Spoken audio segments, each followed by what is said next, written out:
Muchísimas gracias, Presidenta. Muy buenas tardes, sí, ya buenas tardes a todos y todas. Yo antes de introducirme en la cuestión estrictamente del planteo que efectuara mi defensor, el doctor Beraldi, y el que ha ratificado, acaba de ratificar, creo que en virtud de esta causa, que se conoce popularmente con el nombre de memorándum, pero que nos tiene aquí sentados y conectados, acusados de ser encubridores del más terrible atentado terrorista que sufrió nuestro país. Este próximo domingo se van a cumplir 27 años.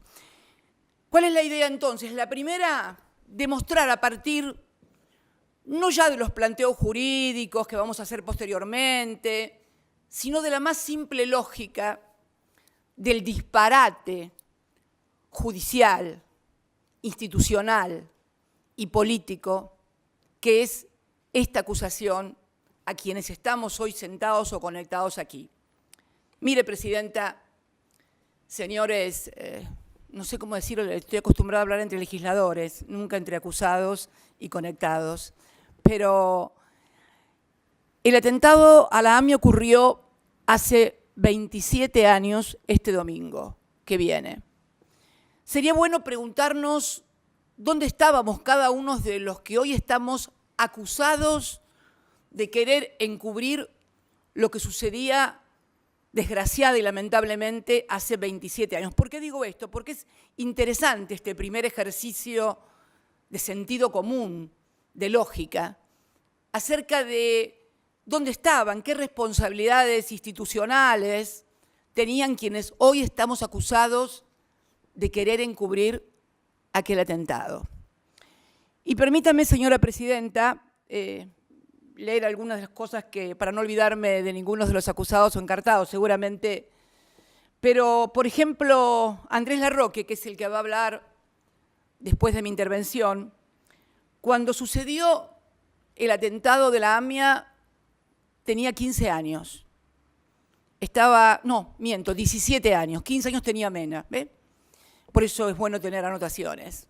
17 años tenía el Cuervo Larroque, permítame identificarlo de esa manera, que es como que todos conocemos, el Cuervo, estaría terminando el 5º año del Colegio Nacional de Buenos Aires.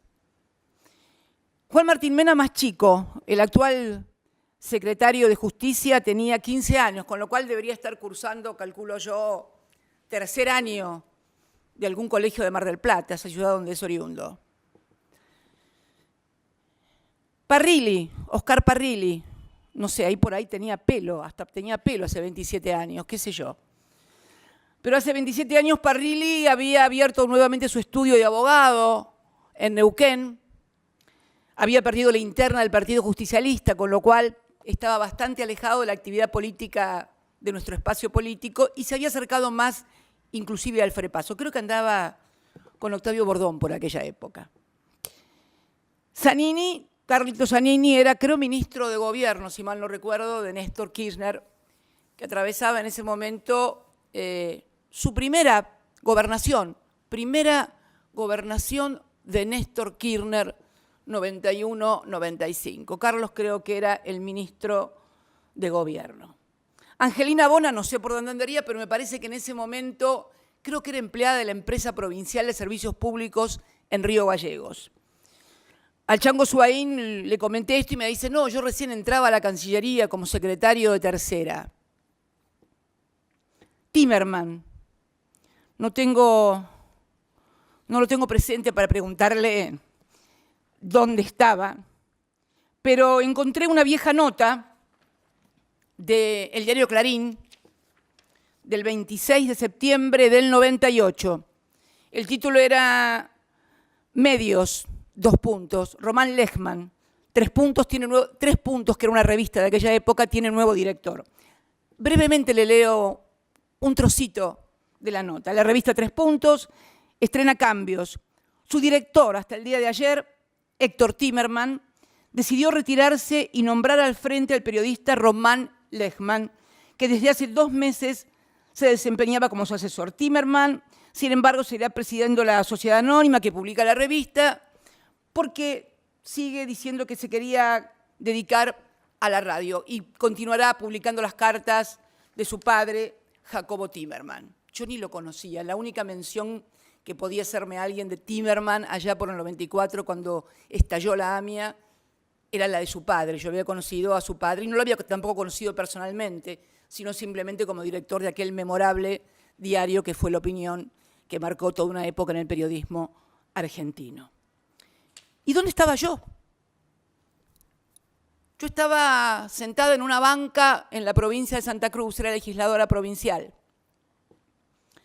Como usted verá, no teníamos ningún contacto. O sea, ¿por qué es importante esto? Porque dicen los que investigan los crímenes, los que investigan ilícitos, que los encubridores normalmente son los que tienen intereses o conexiones con los autores materiales o con los autores ideológicos, o que tal vez teniendo responsabilidades institucionales en materia de seguridad, de inteligencia, en ese momento, tratan después de borrar la responsabilidad que tuvieron o que no ejercieron para prevenir semejante atentado. Esto solo debería conducirnos a comprender la magnitud de lo que sucedió con esta causa, con la que recién tomo contacto, fíjese, señora presidenta, en el año 96. ¿Y por qué? Porque en el año 95 la provincia de Santa Cruz me designa como senadora de la misma, en representación en el Senado de la Nación, y cuando ingreso como senadora, juro como senadora un 10 de diciembre de 1995, al año siguiente, en el 96, se designa una comisión bicameral, se aprueba por ley, una comisión bicameral de seguimiento a la investigación de los atentados de la Embajada de Israel y de AMIA. Había mucha disconformidad con todo lo que estaba pasando, no se sabía quiénes eran los responsables.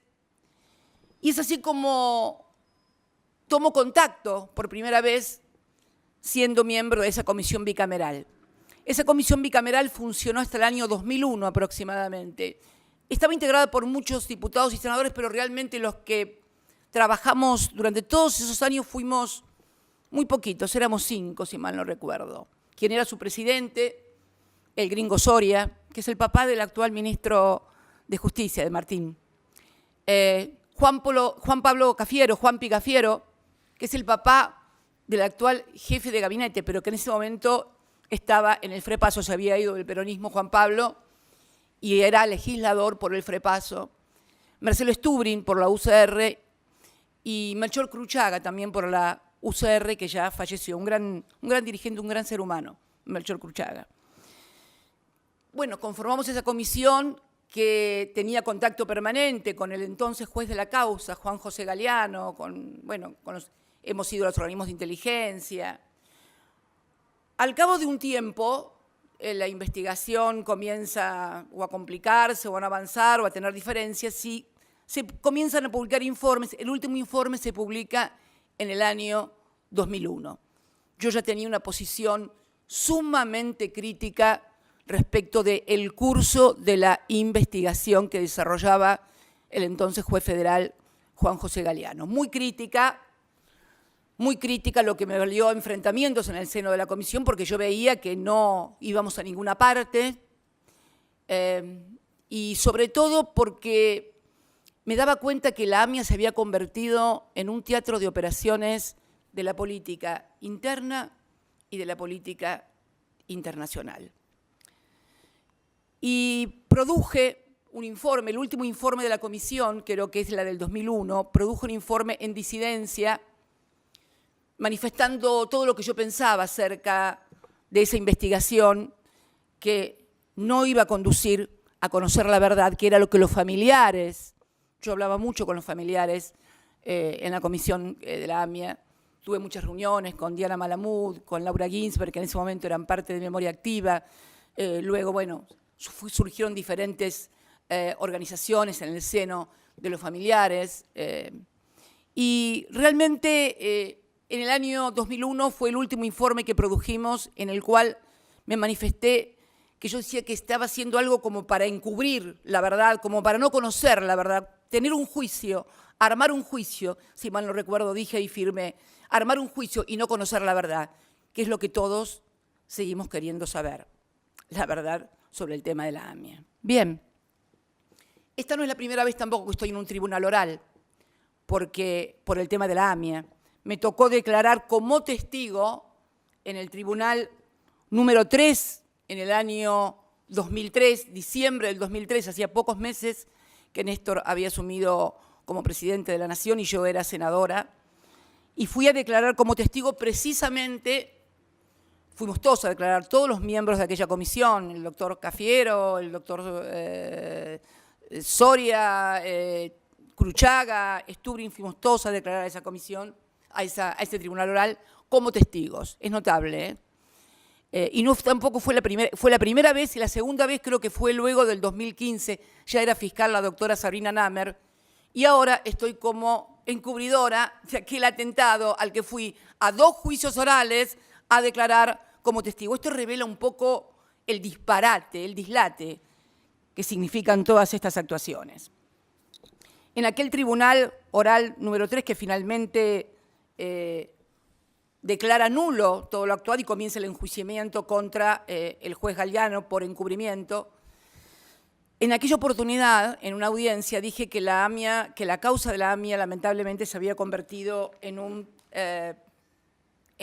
escenario, en un tablero de ajedrez, del ajedrez de la política nacional e internacional. Y realmente allí se decretó la nulidad porque se comprobó que se habían pagado $400.000 a el testigo, el imputado Tejeldín, para que imputara a policías de la provincia de Buenos Aires. En aquel momento, cuando se produjo esa imputación, cuando fueron presos los policías, se disputaba en la República Argentina el tema de la presidencia en nombre del Partido Justicialista. Y bueno, algunos creyeron que de esa manera iban a perjudicar a quien finalmente resultó ser el candidato, que fue el doctor Eduardo Duhalde, quien un tiempo antes de aquella denuncia contra la policía de la provincia de Buenos Aires, como prácticamente coautora del atentado, había dicho que la policía bonaerense era la mejor policía del mundo, y esto había tenido muchísimos titulares. Esto un poco ratifica que desde su inicio esta causa tuvo una marcada orientación a intervenir o a ser usada un drama como este en la política interna y también en la política internacional. Bien, ahora vamos al contexto. Hecha esta breve introducción que tenía que ver con ponernos en un cuadro de situación y darle sentido común a lo que está sucediendo y a lo que sucedió. Porque hoy estamos acá sentados de encubrir el atentado de la AMIA 27 años después, a gente que no tenía ningún tipo de responsabilidad institucional, ningún tipo de conexión, ni siquiera territorial, ni siquiera de espacio en el tiempo en la comisión de este terrible delito, aún impune. Y no me queda ninguna duda que uno de los problemas de la impunidad fue precisamente este manejo político que se le dio a la causa. Bien, ahora entrando en el contexto en el cual se plantea y se hace este planteo de nulidad, es importante entender el contexto en el cual se producen los hechos que son los que fundamentan este pedido de nulidad que formuláramos oportunamente. Bien, el 10 de diciembre del 2015 asume un nuevo gobierno en la República Argentina, el presidente Mauricio Macri, y desde los primeros días de su gestión comienzan a producirse hechos institucionales de gravedad inusitada que tienen una clara orientación a tomar el control por parte del Ejecutivo del Poder Judicial para usarlo como instrumento de persecución a sus opositores políticos. A los 4 días, el 14 de diciembre, el Poder Ejecutivo dicta el decreto número 83, por el cual nombra por decreto a 2 miembros de la Corte. Sí, se intenta nombrar por decreto a 2 miembros de la Corte. Y una de las personas que interviene en esta operación es el doctor Rodríguez Simón, más conocido popularmente como Pepín, y que se encuentra hoy prófugo en la República Oriental del Uruguay. Esto fue el que lo asesoró a Macri para hacer esto, está reconocido por el propio expresidente Macri, fue precisamente este asesor presidencial, el doctor Rodríguez Simón, hoy prófugo, que además integra, como lo vamos a desarrollar más adelante, lo que se conoció y que hoy es motivo de causa judicial como la mesa judicial del macrismo. El segundo hecho puntual fue el ataque formidable que recibió la entonces procuradora fiscal, la doctora Alejandra Gils Carbó, que había sido elegida por este Senado, yo estoy sentada en este momento en el Senado, por amplias mayorías superiores a los 2/3 que marca la ley vigente. Esta persona, que tuvo una conducta intachable, fue perseguida públicamente, denostada, con prácticas cuasi mafiosas o mafiosas directamente, amenazando a sus hijas, publicándose los teléfonos de las hijas para que la gente las agraviara, las insultara, las persiguiera y las hostigara. Esto pasaba ante la complacencia de la mayoría de los medios hegemónicos, en las cuales el presidente y varios funcionarios y dirigentes atacaban a una funcionaria de la Constitución que había sido elegida como Dios y la Constitución lo mandan. No paró allí, hasta que consiguieron, por supuesto, su renuncia. Hay también hoy una causa penal. El doctor Alberto Fernández, actual presidente de todos los argentinos y de todas las argentinas, ha reconocido y ha dicho que fue a ver al doctor Ercolini por qué perjudicaban y por qué perseguían a la doctora Gil Carbó, y el doctor Ercolini le dijo que no tenía más remedio que hacerlo. El tercero fue la designación en 2 organismos del Poder Ejecutivo, como es la Oficina Anticorrupción y la UIF. La Oficina Anticorrupción, que fue una creación, si mal no recuerdo, del gobierno del doctor de la Rúa, exigía, para ser su titular, el título de abogado o abogada. Modificaron por decreto de necesidad y urgencia la ley para que una exdiputada de Cambiemos, la diputada Laura Alonso, que no tiene título que acredite que podía ser, no es abogada, para que lo pudiera ocupar una persona que no fuera abogada. La pusieron así, modificando una ley. En la UIF, que es la Unidad de Investigación Financiera, se puso como titular, atención con esto, al doctor Mariano Federici. Mariano Federici era ex asesor del Fondo Monetario Internacional. ¿Le suena, no? Y como vicepresidenta o como vicedirectora de esta unidad, a la doctora María Eugenia Talarico. ¿Quién era María Eugenia Talarico? Era asesora abogada del HBC. Como usted recordará, señora presidenta, y como recordarán todos, durante mi gestión y merced a un convenio con la República de Francia, pudimos acceder a más de 4.000 cuentas que el HBC había creado para sus clientes argentinos para poder hacer lavado de dinero. Esa fue la persona que designaron en segundo lugar. Y también la designaron como jefa de Relaciones Humanas a María Pía Monjes Calcaterra, prima del presidente.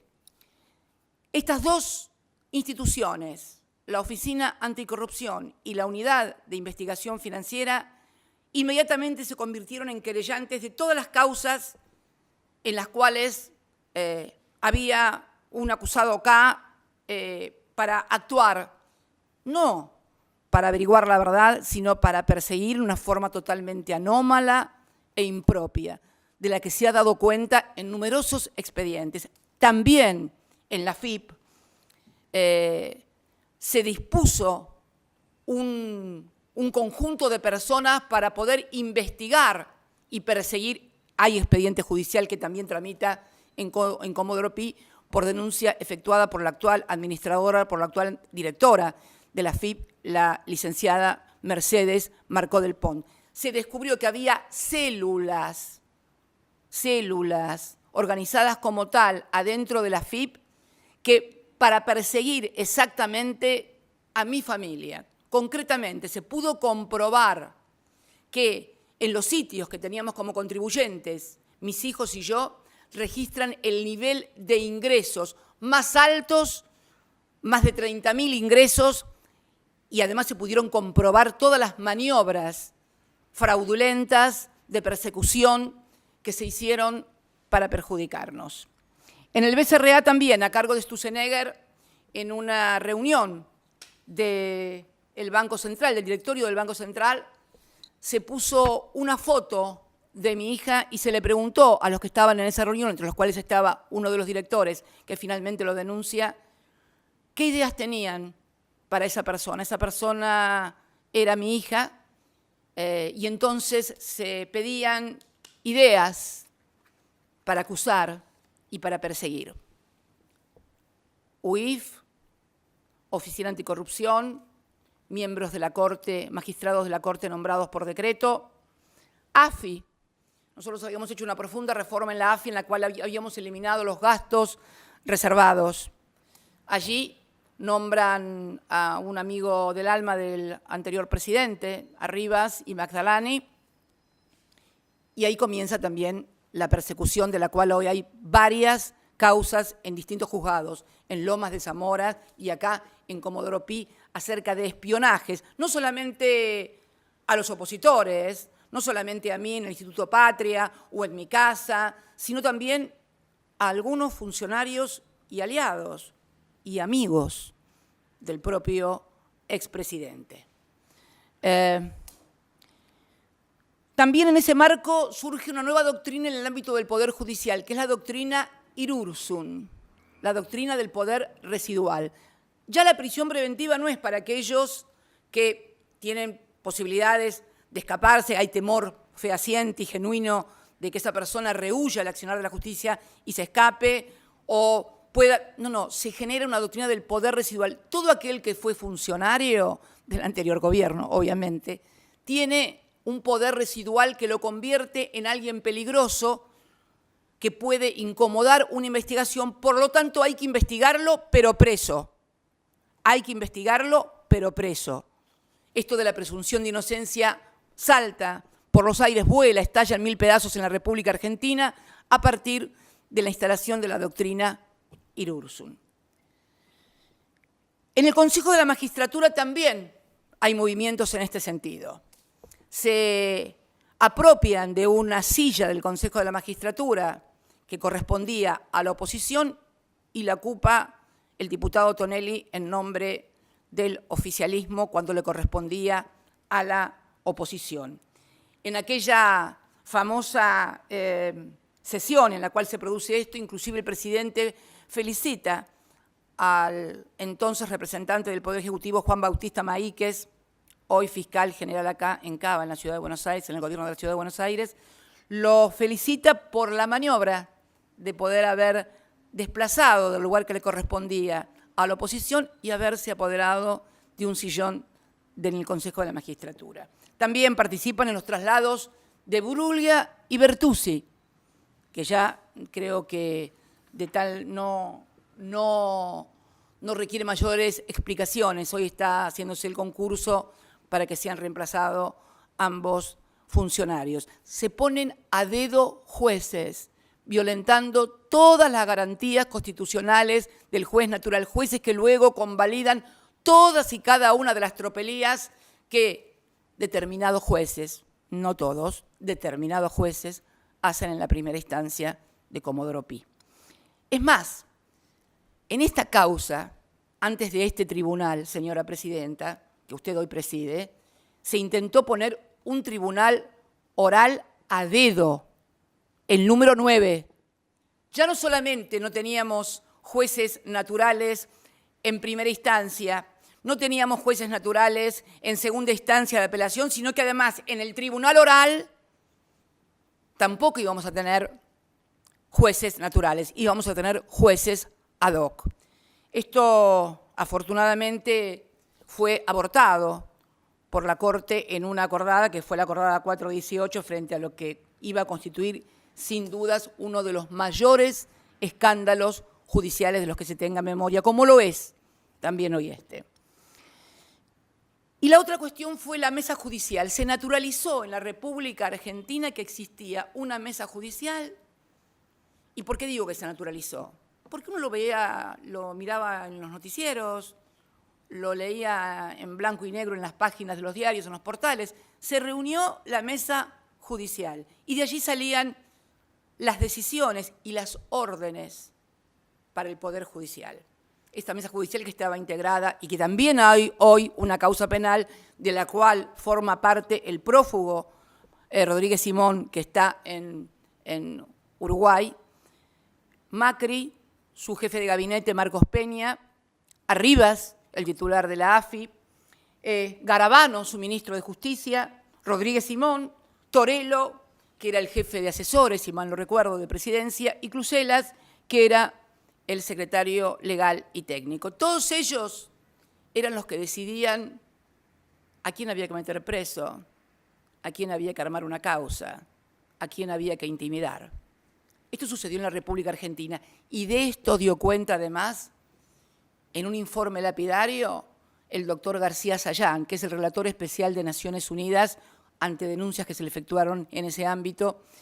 El doctor García Sayán hace un informe como relator en materia de independencia de abogados y magistrados de Naciones Unidas, lapidario respecto de cómo estaba funcionando el Poder Judicial en la República Argentina. Bien, en este contexto que acabo de describir, institucional, en el cual se prepara al Estado para que en lugar de perseguir el bien común, la verdad, la justicia, el bienestar, sirva como un instrumento de persecución para un determinado sector de la política, que por supuesto era yo su cabeza. Así se dan las causas en las cuales se inician. Dólar futuro, que bueno, también tuvimos una audiencia en la cual... porque además, algo que son tantas las cosas que han hecho, que uno se va olvidando. Yo creo que la memoria debe tener algún sistema de autoprotección que tapa las cosas que han sido tan feas y tan malas para poder resistir y para poder seguir viviendo. De eso se trata, ¿no? En todas las causas mías de primera instancia, yo tengo jueces de atracción. Surgió una nueva figura. Así como hay fuero de atracción en materia de sucesiones, así como hay fuero de atracción en materia de quiebras, bueno, Cristina Fernández de Kirchner inaugura una nueva figura jurídica en la República Argentina, jueces de atracción. Los únicos dos jueces que me tocaban en Comodoro Pi eran Ercolini y Bonadío. Podía sortearse lo que se sorteara, podía hacerse de la manera que se hiciera. Siempre eran esos dos jueces. Y además, los dos jueces que siempre intervenían, salvo en una causa, en todas las demás, en casación, eran Hornos y Borinsky. ¿Se entiende, no?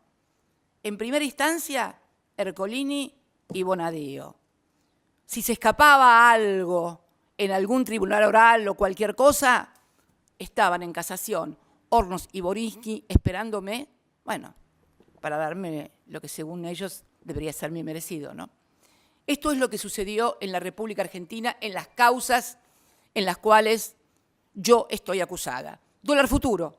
Intervino en plena campaña electoral una denuncia de dos dirigentes de la oposición, Pinedo, si mal no recuerdo, y Mario Negri, que hacen una denuncia diciendo de que el Banco Central estaba vendiéndole dólares baratos a los amigos, quienes nuestros, míos, de Kicillof, de Banoli. Bueno, cuando todo se dilucidó, resulta que los que se habían llevado los dólares no eran mis amigos ni mis funcionarios, sino los funcionarios de Macri y los amigos de Macri. Finalmente la causa, como no podía ser de otro modo, se declaró que no había causa, porque además se hicieron pericias, no había habido perjuicio, el Banco Central había ganado en su balance, etcétera, etcétera. La segunda causa, vialidad, en la cual Ercolini, Borinsky y Hornos arriba, Ercolini ya se había excusado en esas mismas obras, con esos mismos denunciantes, se había declarado incompetente en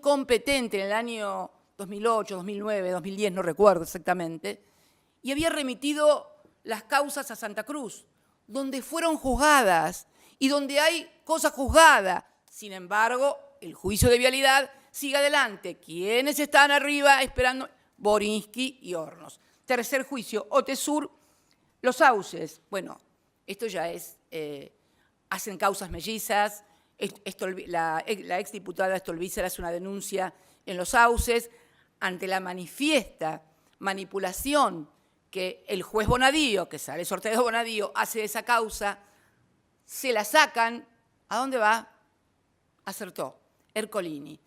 Y luego se hace otra denuncia más, melliza, ya no por Otesur, sino los sauces, va Bonadío. Finalmente todo termina en Bonadío. Y arriba, Hornos y Borinsky. Luego está la fotocopia de los cuadernos y sus satélites, ¿no?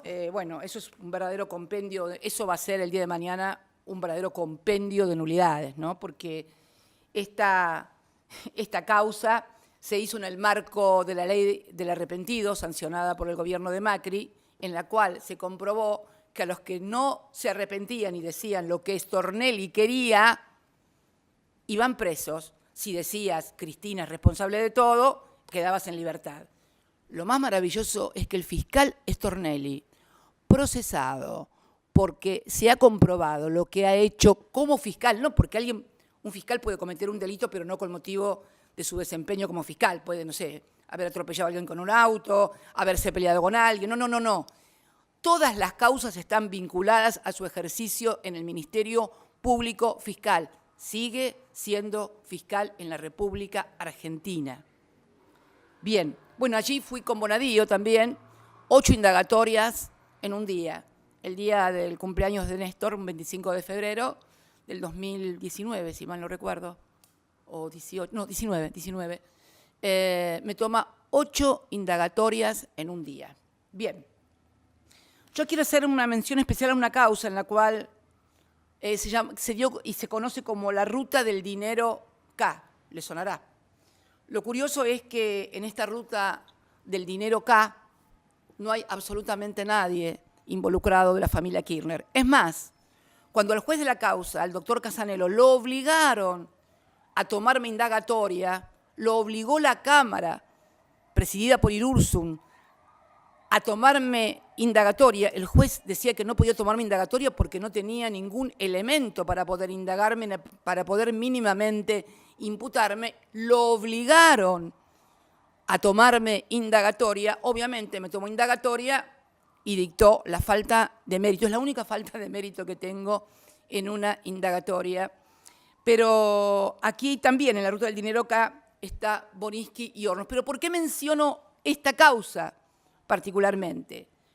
Porque en esta causa se desató una denuncia tremenda de que yo había recibido en Olivos, siendo presidenta de la República, ya se estaba tramitando la causa, había recibido al doctor Casanelo, el juez que investigaba. Sí, que yo me había reunido con Casanelo en Olivos. Y la verdad que yo a Casanelo lo conocí el día que fui a prestar declaración indagatoria. Pero lo cierto es que presentaron testigos, llamaron a secretarios míos a declarar, llamaron, creo, si mal no recuerdo, al doctor Guado de Pedro, hoy ministro del Interior, también a declarar. Esto con órdenes, por supuesto, también de la Cámara presidida por el doctor Irurzun. Está claro, y la casación también ratificó estas cosas, está claro que quienes hacían esto estaban considerando que la entrevista, una reunión de un presidente con un juez a cargo de una investigación en la cual pueda tener algún interés, es un ilícito. Yo no recuerdo cuántos titulares de diarios tipo catástrofe acerca de mis reuniones con Casanelo en Olivos. Bueno, hoy los dos falsos testigos, están condenados por perjurio, por falso testimonio. Nunca Casanelo fue a Olivos, siendo yo presidenta, nunca, jamás. No sé si después habrá ido, pero siendo yo presidenta, nunca. Bien, este es el marco en el cual se desarrolla y viene el tema de la causa memorándum, que es lo que me interesa y lo que nos ocupa hoy también acá, el tema memorándum. En el tema memorándum, el 14 de enero del 2015, el doctor Nisman, que era Alberto Natalio Nisman, que era el titular de la UFI AMIA, la Unidad Fiscal AMIA, que había sido designado por el presidente Néstor Kirchner, nos acusó al entonces canciller Héctor Timerman y a mí, entonces presidenta de la República Argentina, de haber firmado el memorándum de entendimiento con la República Islámica de Irán para encubrir a los autores del atentado y levantando las alertas rojas. Este acuerdo, que había sido firmado por enero, si mal no recuerdo, del 2013, tenía un único objetivo: lograr que los acusados de haber sido los autores ideológicos del atentado contra la Mutual israelita pudieran ser indagados por el juez, porque sin indagatoria no había posibilidades de procesamiento y mucho menos de juicio. Este fue el motivo por el cual se firmó un acuerdo que además pasó por el Congreso, fue aprobado por ambas cámaras, pero que además jamás entró en vigencia. ¿Por qué no entró en vigencia? Simple, porque la República Islámica de Irán, que según el fiscal Nisman era la favorecida porque podía levantar las alertas rojas con la firma de ese memorándum, jamás su parlamento aprobó ese memorándum, que nunca entró en vigencia. Esta denuncia del doctor Nisman cayó en el juzgado del doctor Rafecas, que el 26 de febrero del 2015 sacó un fallo, diríamos, ejemplar, más que ejemplar, ajustado a derecho. Yo no creo en esos fallos ejemplares. Los fallos son ajustados a derecho o no ajustados a derecho. Podrá haber mayor verba, mayor lucimiento doctrinario, jurisprudencial, mayor o mejor pluma. En todo caso, será casi un halago literario. Pero jurídicamente no hay posibilidades de hacer un fallo ejemplar. El fallo es ajustado a derecho o no es ajustado a derecho, sobre todo en materia penal. Bien, este fallo fue, desestimando la denuncia por inexistencia de delito, fue confirmado por la Cámara. Esto sucedía en el año 2015.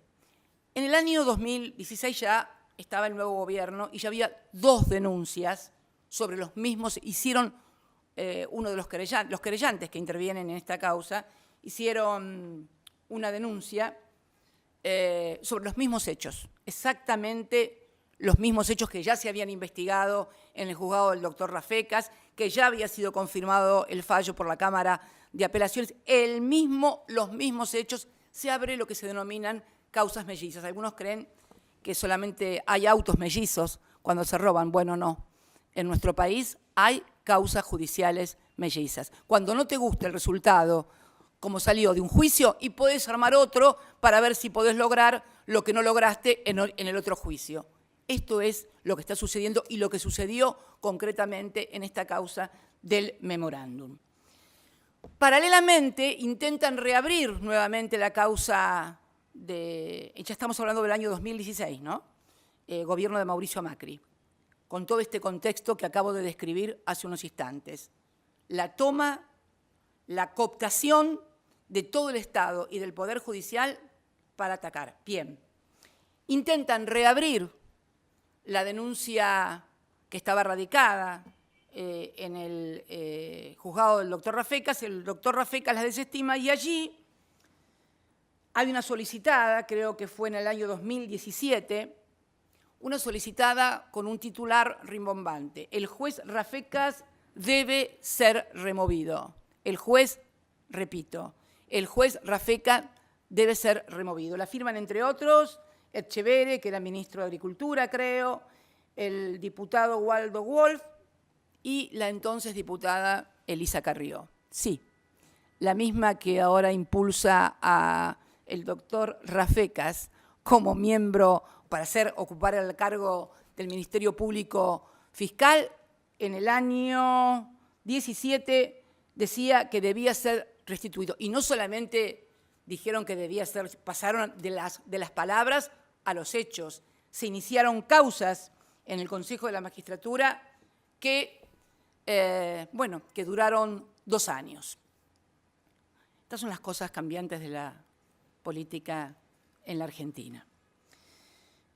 Estas 2 denuncias nuevas llegan a casación, ¿no? Y en casación caen sala 1 y sala 2, y en las 2 salas, Hornos y Boriski, en la 1 y en la 4, en la sala 4 y en la sala 1 de casación, en las 2 salas. Pero no es esto lo más terrible de todo. Llegan a su conocimiento y se declaran competentes. ¿Y saben qué? Ellos se habían declarado incompetentes en todas las causas de la AMIA, Hornos y Boriski, y había sido aceptada su excusación. Se habían excusado ellos en todas las causas porque habían tenido participación como fiscal o habían tenido algún grado de participación en todos los casos, que son los expedientes que acaba de mencionar la señora secretaria, que se acaban de adjuntar como prueba al presente juicio. En todos esos expedientes, ustedes van a ver que ellos por decoro, delicadeza, y no sé qué otra palabra utiliza la fórmula esta de la excusación de los jueces, por decoro, delicadeza y no sé qué cosa, se habían excusado siempre con la AMIA. Y acá no podían excusarse, acá estaba Cristina. Y si estaba Cristina, bueno, no había excusación posible. Había que ir sobre ella y contra ella. Esto es lo que pasó.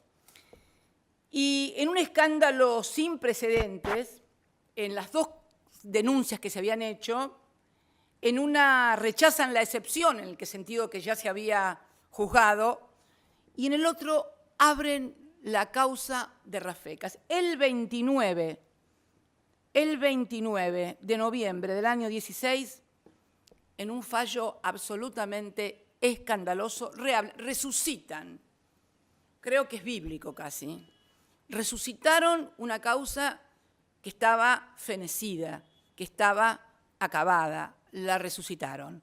La resucitaron y al otro día, porque esto es lo que llama más la atención, yo creo que es la sensación de impunidad lo que produce estas cosas. Al otro día, que es el 30 de noviembre, el presidente Macri, en una radio de Mendoza, les recomiendo, por favor, si pueden encontrar el audio, escúchenlo, vale la pena, felicita con nombre y apellido a Hornos y Boriski por el fallo donde resucitaron la causa contra Cristina Fernández de Kirchner.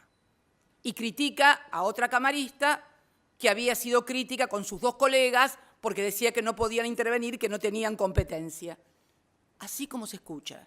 No se puede creer, pero hay que escuchar el audio al otro día felicitando a 2 jueces que sacan un fallo a medida del gobierno. Bien, retoma y va a Bonadío nuevamente, y ahí Bonadío tenía la mesa servida, confirmado en casación, y empieza otra vez la cacería. Bueno, me pide el desafuero, no lo logra, pero sí logra encarcelar al doctor Zanini, logra encarcelar a Luis Delía, logra encarcelar a otros que están presos, creo que 3 o 4 meses. Incomprensiblemente todavía el doctor Zanini sigue pidiendo que alguien le explique la razón por la cual él estuvo preso 4 meses. Por supuesto, Boriski y Hornos convalidan todo lo actuado por Bonadío en primera instancia.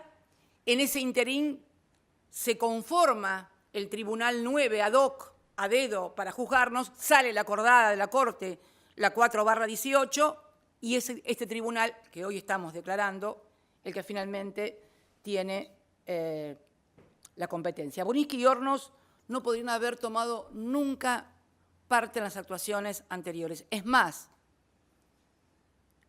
la doctora Sabrina Namer, que es la integrante, creo, titular de este tribunal, que había sido fiscal de la UFAMIA, fue recusada por las querellas de los familiares de Sisevsky y creo de Daya, por haber sido fiscal en la causa AMIA. Es bueno, les recomiendo leer, hacer una breve lectura de las recusaciones de Borinsky y Hornos en todas las causas anteriores que ustedes nombraron. Algunas creo que fue Rivelli, otra fue Vicat. En todas, absolutamente en todas las causas que tuvieran algo que ver con el tema de AMIA, ellos se excusaban, salvo en estas. Bien, tardaríamos un poco más en enterarnos cosas que sospechábamos, pero que de repente, esto es como el rey desnudo, ¿no? Lo ven, pero hasta que por ahí dice alguien, ahí está el rey desnudo. Bueno, acá hubo alguien que encontró en un informe sobre ingresos tanto a la presidencia, a la Casa Rosada, como a la Quinta Presidencial de Olivos, encontraron, esto fue en febrero de este año, estalló el escándalo cuando se encuentran el ingreso del doctor Hornos y del doctor Borinsky asiduamente y siempre en coincidencia con las causas, tanto en la Casa Rosada por parte del doctor Hornos como del doctor Borinsky a Olivos. Mire, si me permiten leer. Se comprueba que el juez Gustavo Hornos visitó la Casa de Gobierno en las siguientes fechas: 22/12 del 2015, 5 de mayo del 2016, 8 de agosto del 2016, 31 de octubre del 2017, 16 de noviembre del 2017, 13 de agosto del 2018. Estos 6 encuentros fueron autorizados por el propio Mauricio Macri, según informa Poder Ciudadano. A raíz de esta revelación, un grupo de legisladores, entre ellos el doctor Martín Soria, que hoy ocupa la cartera de Justicia, hicieron una denuncia. Y también se descubrió que el juez Mariano Borinsky visitó la Quinta de Olivos, Borinsky un poquito más seguidos a Olivos que Hornos a la Casa Rosada. 15 ocasiones. En las siguientes fechas: 11 de agosto del 2016, 24 de agosto del 2016, 7 de septiembre del 2016, 15 de septiembre del 2016, 6 de octubre del 2016, 23 de diciembre del 2016, 16 de marzo del 2017, 21 de diciembre del 2017, 2 de agosto del 2018, 12 de septiembre del 2018, 14 de febrero, ahí cerca de mi cumpleaños, del 2019, 20 de junio del 2019, 15 de agosto del 2019, 4 de septiembre del 2019 y 23 de septiembre del 2019. Bien, cuando estalla el escándalo, pero comienzan a descubrirse otras cosas, porque ¿qué pasa? Estas visitas habían sido negadas y habían sido adulterados los informes. El primer informe que se obtiene se suprime. ¿Quién lo produce el primer informe? Otro tips de esta causa. El privadísimo secretarísimo de Mauricio Macri, Darío Nieto, el que aparece en la causa de Lomas de Zamora con el teléfono en el cual da cuenta de sus reuniones, que va a haber, Borinsky viene por una cuestión legal y administrativa, y este secretario, Darío Nieto, adultera los informes, informa a los que ingresaron a la Casa Rosada y los que ingresaron a Olivos, pero en esas listas no aparece ni Hornos ni Borinsky. Bueno, a confesión de parte, relevo de prueba, porque si, como dicen ellos, fueron a charlar de cosas que no tenían nada que ver, no se entiende por qué razón no se informó y se suprimió expresamente de la lista de visitantes de la Rosada y de Olivos a quienes eran los jueces. Está claro, está todo muy claro, me parece a mí, señora presidenta. Y es más, cuando algunos de nuestros abogados intentaron una prueba en estos expedientes que demostrara que Hornos había ido a la Casa Rosada, fue denegada por el propio Hornos. ¿Se entiende lo que estoy diciendo? Le pido una prueba al juez, no importa cómo se llame, le pido una prueba al juez para que ese juez me diga si él estuvo en esa parte y el juez me la deniega y hacia mi derecho de defensa, de no considerarlo un juez imparcial, de no ser el juez natural. ¿En serio que quieren hacernos creer que todas estas causas judiciales son legítimas y son legales? No, nunca he visto una ilegalidad, una ilicitud de este tamaño. Los jueces mintiendo acerca de sus propios actos vinculados con las propias causas en las que son jueces. Es un escándalo monumental, nunca visto, y es tolerado, y es ocultado o disimulado por los grandes medios hegemónicos. El otro día, una cosa que me sorprendió, un tiro para el lado de la justicia, voy a decir, en un programa de televisión, de un canal de TN, voy a decir, donde siempre hacemos nosotros las cosas mal y la oposición las cosas bien, fue el expresidente Mauricio Macri. Y dos periodistas le preguntaron acerca de esta cuestión.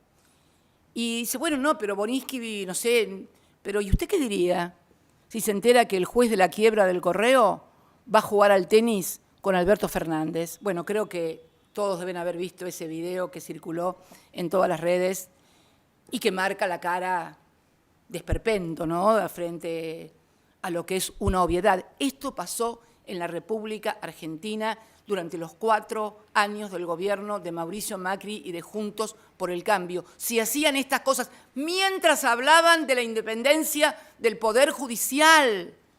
Yo los invito a recorrer los discursos de la independencia del Poder Judicial, guiados por el propio Macri. Iba a jugar al tenis con Borinsky. Ustedes saben que, bueno, hay un montón en el escrito que presentó el doctor Beraldi, hay jurisprudencia, hay doctrina, acerca, eso lo define muy bien Beraldi cuando dice, bueno, supongamos que tienen razón, que no hablaban de ninguna de las causas, supongamos que no pasó nada de eso. Igualmente es nulo porque hay temor fundado de que no hay imparcialidad al juzgar la conducta de los encartados. Mire, de todas las cosas que escribió Beraldi, que es un excelente penalista, de la doctrina, de la jurisprudencia, yo elegí algo de parece que es un penalista muy famoso, el profesor Klaus Roxin. Es un profesor alemán y dice, el profesor Klaus Roxin, al efectuar una reseña sobre la jurisprudencia del Tribunal Federal de Justicia de Alemania, estamos hablando de un doctrinario alemán en el derecho alemán y en el sistema judicial alemán, enseña que el temor de parcialidad se configura, escuchen bien, por favor, enseña que el temor de parcialidad se configura, entre otras situaciones, da una casuística, justamente cuando el juez, abro comillas, textual de Klaus Roxin, no lo dice ni Beraldi ni Cristina, juega al tenis, cierro comillas, con el imputado, abro comillas de vuelta, y después se van a comer juntos. ¿Se entiende? Acá habla del imputado porque es el que está interesado en la causa. Acá jugaba al tenis y después se iba a comer con Mauricio Macri. ¿Alguien piensa que ese juez puede ser un juez imparcial contra Cristina Fernández de Kirchner? ¿En serio que piensan que puede ser imparcial? Podríamos seguir, señora presidenta, perdón. Pero la verdad que hubo una nota también publicada en el Cohete a la Luna, en un portal del Cohete a la Luna, donde también habla porque parece ser que este señor Borinsky, este doctor Borinsky, es concuñado del doctor Rubinska, a quien tampoco conozco. Y el doctor Rubinska está casado con la hermana de la señora del doctor Borinsky, y este señor Rubinska, este abogado Rubinska, es también defensor de uno de los policías o de los agentes de inteligencia que están encartados en todo este tema de las causas de inteligencia, de espionaje que se hizo. Y normalmente Borinsky se excusaba, también por cuestiones de decoro y de delicadeza, en todos los expedientes en los cuales intervenía su concuñado, Rubinska. ¿Adivinen en cuál nos excusó? En la del espionaje de Lomas de Zamora, donde está defendiendo el doctor Rubinska a otro de los acusados de hacer espionaje ilegal. Apareció una nota muy interesante también en el Cohete a la Luna, en el portal del Cohete a la Luna, donde miembros de la comisión directiva de la antigua AMIA relatan cómo el doctor Bonis, que voy a leer porque quiero hacerlo textual, dicha publicación señala lo siguiente: el camarista Mariano Borinsky asesoró a la DAIA. La DAIA es una de las querellantes de esta causa, la que hoy no se encuentra presente. Una lástima. Siempre hay que escuchar a todos. Aunque uno no esté de acuerdo, hay que escuchar a todos. Yo, cuando me siento, escucho a todos. Lo que me gustan, lo que no me gustan, lo que estoy de acuerdo, lo que no estoy de acuerdo. Bien. Textual. El camarista Mariano Borinsky asesoró a la DAIA sobre el modo de conseguir la reapertura de la causa iniciada contra la expresidenta CFK por el fiscal general Natalio Alberto Nisman, que él mismo decidió junto con Gustavo Hornos como jueces de la Sala 1 de la Cámara Federal de Casación Penal, por lo que el habla popular llama juez y parte. Sus contactos fueron el secretario general y abogado de la DAIA, Santiago Kaplun, y su protesorero, Daniel Belinki.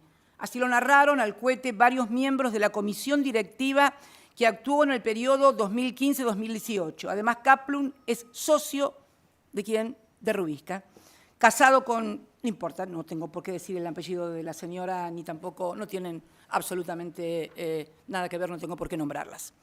Bien. Cuando uno, por eso, perdonen si estoy excedida con los 45 minutos, pero yo creo que ya termino. Cuando uno ve todo lo que pasó, todo lo que hicieron, me ponía a pensar antes de venir acá si realmente fue solamente para perseguir a los opositores políticos. Tanto disparate, tanta violación de todo, de los códigos de forma, de fondo, de la Constitución, de los derechos, de las garantías, de todo. No les quedó nada por violar, nada. Todo únicamente para perseguir a los opositores. Todo esto solamente estigmatizar a los opositores, que es únicamente para hacerle a los opositores que no ganen las elecciones. No, no. Yo creo que también hubo otras cosas. Y lo veo, al cabo, uno mira con perspectiva y con retrospectiva también, ¿no? Y la verdad es que en aquellos años en que me tocó ser presidenta, sobre todo 2014 y 2015, nos habían declarado la guerra los buitres, ¿se acuerdan? Los buitres que querían cobrar de la Argentina lo que finalmente cobraron. ¿Se acuerdan que también le decían a todos los argentinos que había que pagarles porque de esa manera, si les pagábamos, después iba a venir bonanza, iba a venir mucha inversión, que si nosotros le pagábamos a los buitres iba a venir mucha inversión? Eso fue el discurso de batalla, y creo también entre eso, lo del memorándum, lo de Nisman, lo del dólar futuro y demás, todo creando el escenario para lo que vendría después, que no era solamente ganar una elección, no era ganar una elección. En aquel año 14 y en el 15, nosotros habíamos obtenido un triunfo resonante diplomático en Naciones Unidas con una labor impresionante de quien era nuestro canciller, de Héctor Timerman, que había logrado sacar por primera vez en la historia una legislación global de la ONU donde se establecía cómo se debía negociar la deuda soberana de los países. Gracias a aquello, ahora se requiere el 66%, y si el 66% de los que quieren reestructurar la deuda están de acuerdo, todos están obligados a aceptar esto, que fue lo que se aprovechó en esta última reestructuración que se hizo, lo que nosotros habíamos logrado con Héctor, con Axel, allá por el 2015. Pero mientras hacíamos esas cosas, los fondos buitres hacían campaña en todo el planeta. ¿Con qué hacían campaña en todo el planeta en los diarios? Con el memorándum de entendimiento con la República Islámica de Irán y con la AMIA. Esto, no sé si lo ven, esto era lo que se publicaba en los principales diarios europeos. Soy yo, con el entonces presidente de Irán, Ahmadinejad, como que teníamos un pacto con el diablo. Estas solicitadas las pagaba la Task Force Argentina, que era el grupo de choque de los fondos buitres para lograr doblarnos la mano. Me quisieron doblar la mano durante años para que les pagara cualquier cosa y me negué a pagarles cualquier cosa. Bueno, la historia ya la conocen, pero era esto, ¿no? Quiero que lo fijen muy bien, era esto. Entonces digo, no, claro, estoy memorándum por Irán no es solamente una persecución a los acreedores, tiene que ver con esto, con que le paguemos lo que querían a los fondos buitres, porque después que le pagábamos a los fondos buitres, todos decían que iba a venir la bonanza para la Argentina porque iba a venir muchos capitales de inversión. Pagábamos eso y venían, y pagaron, lograron el acuerdo, lograron sacar el candado que habíamos puesto para que no se pagara en forma distinta a lo que habíamos pagado a todos los que de buena fe habían aceptado la reestructuración de la Argentina en el año 2005 y en el año 2010, o sea, acreedores de buena fe que aceptaron lo que había pagado Argentina, seguíamos pagando toda la deuda que no era nuestra, fue toda la deuda defaulteada que recibimos en el año 2004, que recibió Néstor. Entonces, seguíamos pagando y era muy injusto que nosotros le pagáramos a un puñado que representaba solo el 7% de los acreedores, le pagáramos lo que ellos querían, que era una cosa que no podía ser. Y había una cláusula, además, que nos obligaba que si nosotros le pagábamos a ese 7% o a un 1% o a uno solo más de lo que le habíamos pagado al 92%, obviamente se nos podía caer el acuerdo, que era la famosa cláusula pari passu, si mal no me acuerdo, era la pari passu, la famosa pari passu. Bien, no lo hice. Me banqué lo que me banqué y no me doblaron el brazo, no les pagué lo que querían, porque era condenar a la Argentina a un endeudamiento monumental de la que le habíamos salvado, pagándole al Fondo Monetario Internacional Néstor en el año 2005 y yo siguiendo pagando todo lo que reestructuramos a partir de 2005 y del 2010, pagando todos los años, por eso también afectamos las reservas del Banco Central para pagar la deuda, porque queríamos desendeudar al país, porque era la única forma de crecer y estábamos creciendo, porque en el año 2015, y no son datos míos, son datos de Todesca, que era el jefe del INDEC de Macri, crecimos al 3, y pico % en el último 2015, como habíamos crecido también en el 2013. Entonces, primero terminar con el mito esto de que hace 10 años que nadie crece, no, mentiras, mentiras. Pero ¿qué pasó entonces? ¿Qué pasó entonces después de que le pagaron a los fondos buitres que hacían esto con el memorándum de Irán? ¿Qué pasó? Pasó esto. Esta es la deuda argentina, esto es, no sé si se alcanza a ver, esto es cuando Néstor recibió el gobierno. En el año 2004 debíamos el 116% del Producto Bruto Interno. La Argentina debía un producto y cuarto más de lo que producía. Este es el 2015, cuando termina nuestro gobierno. El 10 de diciembre del 2015, 37,4 solamente del PBI. Y ojo, que en este 37,4 está todo, pero teníamos en deuda, en moneda dura, únicamente un 13%. Un 13% nada más de 37,4. Fíjense ustedes cómo fuimos de ese 100, cómo lo redujimos. De ese 120 fuimos bajando, y llegamos en el último tramo de mi gobierno al 37,4. Miren lo que pasó en apenas 4 años. Del 37,4 a fines del 2019, el 72,6 del Producto Bruto. Casi duplicaron. Mire cómo habíamos logrado, mire cómo estaríamos los argentinos si hubiéramos tenido dirigentes que se aguantaran lo que hay que aguantar para no... ¿Pero por qué no lo hicieron? No lo hicieron porque después no vinieron fondos para invertir en producción, en generar trabajo, en generar bienestar, alegría y felicidad a los argentinos. Vinieron a la timba financiera, Entonces, este memorándum, lo de vialidad, lo de dólar futuro, todo está armado para denostarnos a nosotros y que el pueblo argentino pueda entregarse débilmente a lo que siempre hicieron desde afuera, dominarnos a través de la deuda. Esto es lo que pasó en la República Argentina. Esto es lo que pasa con el memorándum de Irán. No hay otra cosa. Todo eso que dicen es increíble. Me duele tanto. ¿Saben por qué me duele tanto? Porque yo tengo 68 años. Ya fui presidenta 2 veces. No me mueve nada más que el dejarles un país a mis hijos y sobre todo a mis nietos y a mis nietas mucho mejor del que recibió su abuelo en el 2003. Esto es lo único que me mueve. Parece ser que no lo entienden. Parece ser que solamente se rigen por lo que ven en los diarios. No pueden tener pensamiento propio para poder analizar un poco más profundamente de lo que sale en la televisión o de lo que sale en un diario. Así nos va y así nos va a ir a los argentinos. Así le fue a muchos argentinos que no quisieron vacunarse porque le habían dicho por la radio y la televisión que la vacuna era veneno, que se le pegaban los imanes o cualquiera de las barrabasadas que han dicho en los últimos tiempos en esta verdadera tragedia que tenemos, que es la pandemia. La verdad, señora presidenta, la verdad, argentinos y argentinas, si no tomamos conciencia de lo que nos ha pasado a los argentinos en los últimos años, difícilmente podamos encontrar un camino después de esta pandemia.